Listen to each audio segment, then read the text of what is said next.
அம்மா அம்மா தான், அப்பா அப்பா தான், சகோதரர் சகோதரி தான், சகோதரர் தான், சகோதரி சகோதரி தான், அன்புக்குரியவர்கள் அன்புக்குரியவர்கள் தான், இணையர் இணையர் தான்.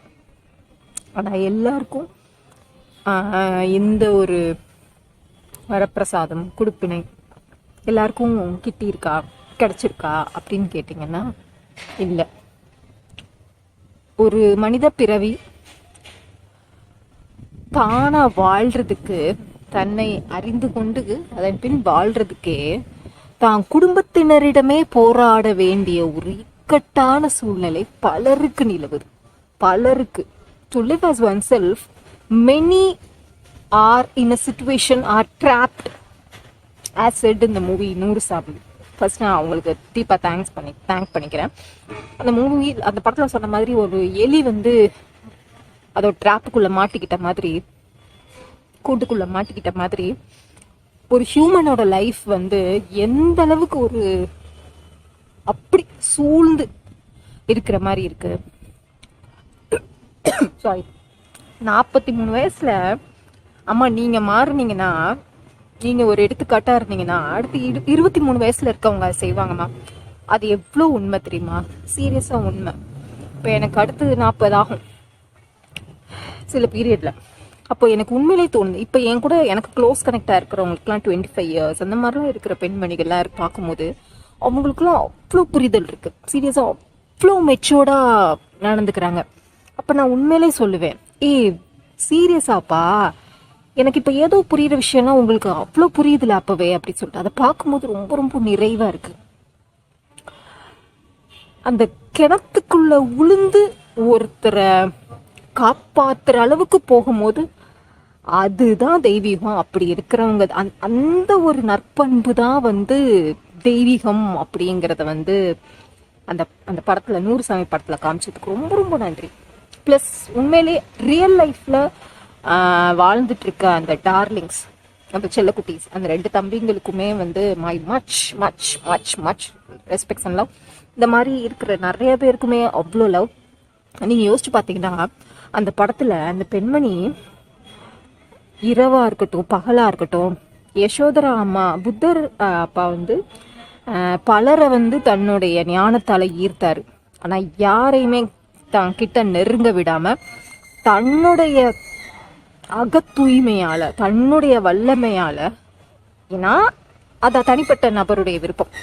நான் என் கணவரை நினைச்சிட்டு வாழ்றேன், நான் வந்து என்னோட குழந்தைக்கு ராகுலாக்காக வாழ்றேன் அப்படின்னு யசோதரா அம்மா வாழ்ந்திருக்காங்க. ஆனா இப்ப நான் மறுமணம் பண்ணிக்கிறதுக்கு எனக்கு சம்மதம் இல்ல, திருமணம் பண்ணிக்கிறதுக்கு எனக்கு சம்மதம் அப்படின்னு ஒருத்தர் இருக்கிற பட்சத்துல, அப்ப அவங்கள வலுக்கட்டாயமா நம்ம வந்து பண்ணக்கூடாதுன்னு சொல்றதுக்கோ இல்ல நீ வலுக்கட்டாயமா பண்ணணும்னு சொல்றதுக்கோ யாருக்குமே இங்க உரிமை இல்லைங்கிறத நம்ம புரிஞ்சுக்கணும். இரவு நேரங்கள்ல தன்னத்தை 11 மணிக்கு விளக்கு போடுறதையே ஒரு பெரிய விஷயமா வந்து தவறா பேசுற சில பேரும் இருக்காங்க. ஆனா அவங்க கிட்ட இருந்து அருவாமனைய தூக்கி போட்டு தன்னை தற்காத்துக்கிட்டான் தைரியத்தால. அருவாமனை கூட கிடையாது, தைரியத்தால தன்னை தற்காத்துக்கிட்டாங்க. ஆனா அவங்க போனா வந்து அவங்க குறுக்க அவங்க யாராவது கல்யாணம் பண்ணி வந்தாங்கன்னா அவங்க குறுக்க போக கூடாது, அப்புறம் நல்ல விஷயம்னா அவங்க கையில இருந்து வாங்கக்கூடாது. இந்த எண்ணத்தை நம்ம மாத்தணும். நீ பூ வச்சுக்க கூடாது, நீ அதை பண்ணக்கூடாது. பூ வச்சுக்க ஒருத்தவங்களுக்கு பிடிச்சிருந்தா போதும், அவங்க வச்சுக்கிட்டோம். இல்லைன்னா பூ எதுவுமே கஷ்டப்படுத்தக்கூடாதுன்னா யாருமே பூ வைக்கிறாங்க. அவ்வளவுதான். சில விஷயங்கள்லாம் இப்படி இருந்தாதான் அவங்க பிறந்ததுல இருந்தே அவங்களுக்கு பிறந்ததுக்கு அப்புறம் ஒரு சூழ்நிலை ஏற்படுத்தி கொடுத்துடுறோம். பெண்ணா இருக்கிற பட்சத்துல நீங்க இதெல்லாம் செய்யணும்னு சொல்றோம். திடீர்னு வந்து உங்க இணையர் தவறிட்டாரு. இந்த படத்துலயே ஒரு டயலாக் இருக்கும் பாத்தீங்களா, நான் அவரை வந்து என் இணையரை நான் வந்து கொலை பண்ணியிருந்தா எதுவும் அந்த மாதிரிலாம் செய்யக்கூடாது, கொலை பண்ணியிருந்தா கூட எனக்கு ஒரு குறிப்பிட்ட கால அளவு தான் வந்து தண்டனை கொடுத்துருப்பாங்க, இது எனக்கு வாழ்நாள் தண்டனை. ஒருத்தருக்கு நம்ம நம்ம நம்ம வாழ்க்கை, நம்ம வாழ்ற வாழ்க்கை அவங்களுக்கு வந்து ஒரு நிறைவு நிம்மதி கொடுக்க முடிஞ்சா கொடுக்கணும், இல்லைன்னா பேசாம ஒதுங்கிட்டு போயிடணும்.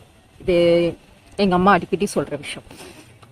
அப்போ நம்ம வாண்டடா போய் நம்மளுடைய எனர்ஜிய ஒருத்தரை வந்து ஸ்பாயில் பண்றதுக்கு, ஒருத்தரை வந்து துவம்சம் பண்றதுக்கு போய் நம்ம பயன்படுத்தக்கூடாது.